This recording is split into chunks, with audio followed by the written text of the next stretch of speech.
Yo, welcome back to Learn APCSA. Today we're going to be discussing topics 4.11, 12, and 13. It discusses 2D arrays and their traversal, and it's a very important topic of APCSA actually, so let's get into it. Let's get into topic 4.11 now. 4.11 from the CED talks about developing code used to represent collections of related data using two-dimensional or a 2D array object. Now, what does this mean? This means that you should be able to write code that has a collection of related data and it's stored in an array of arrays, which is a 2D array. A 2D array is initialized the same way a normal array is, a 1D array. And instead of one set of brackets, it's two. And indexing is also similar to a 1D array. Instead of just having one set of brackets and then an index, it's going to be two because you have to go to the row and then you have to go to the column of the number that you're looking for, or whatever object you're looking for in your 2D array.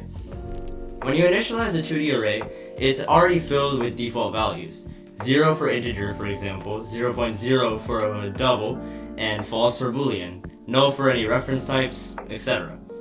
And some things to keep in mind when talking about 2D arrays or initializing them.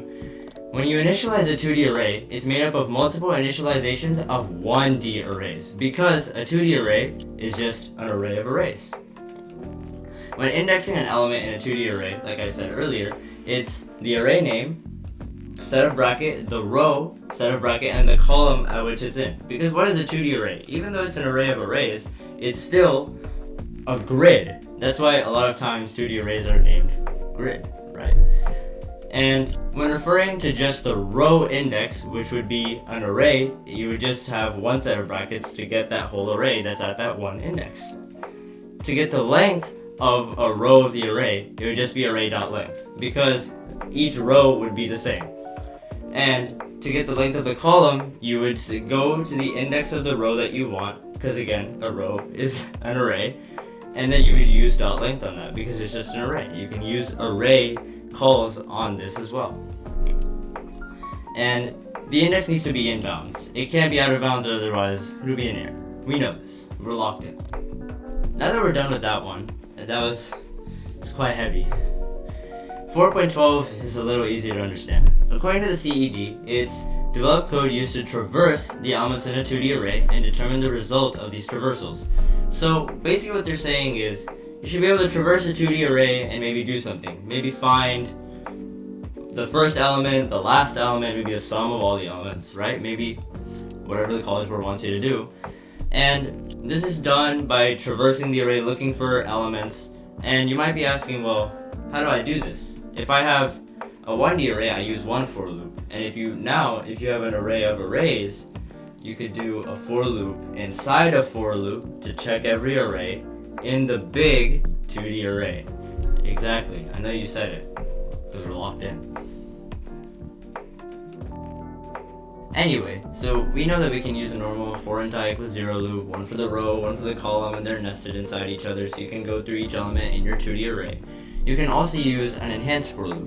And if you haven't heard of what an enhanced for loop is, it's similar to a for loop because they both iterate through your collection. However, in an enhanced for loop, you don't need to write for int I equals 0 and all of that. You just have the data type of the whole 2D array or collection that you're iterating through. Let's say we have an int array, 2D array, whatever collection, and it would be any variable name that you give it, like int e, maybe e for elements, and then a colon, and then the name of your collection, the name of the array, the name of the 2D array.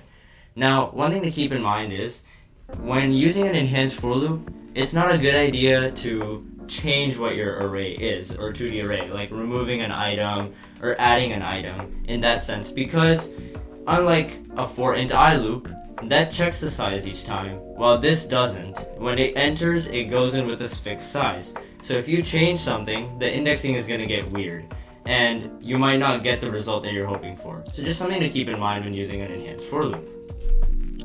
Look at that, we're already on 4.13, believe it or not. And according to the CED, 4.13 is developing code for standard original algorithms for a particular context or specification that involves 2D arrays and determine the result of these algorithms.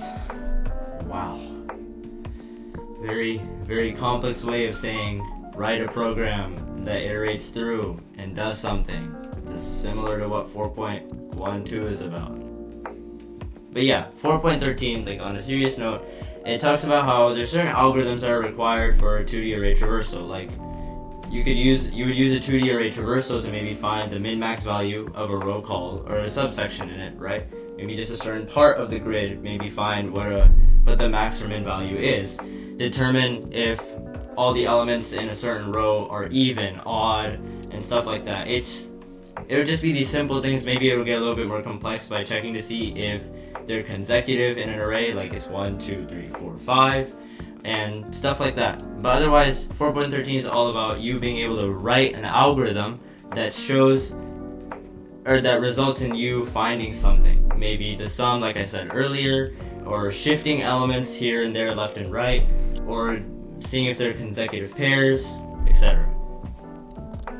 Yeah, well, believe it or not, that was it for this video. And even though this one might be a little shorter, I hope, these topics are very important, especially for APCSA, and not just in APCSA. It's important in computer science because one, there's another data structure, and it's another way to store data and traverse through, maybe find important information that you might need later in a program, or when you're working with different classes, different objects, you might need something from one class, which is a 2D array, to use somewhere else.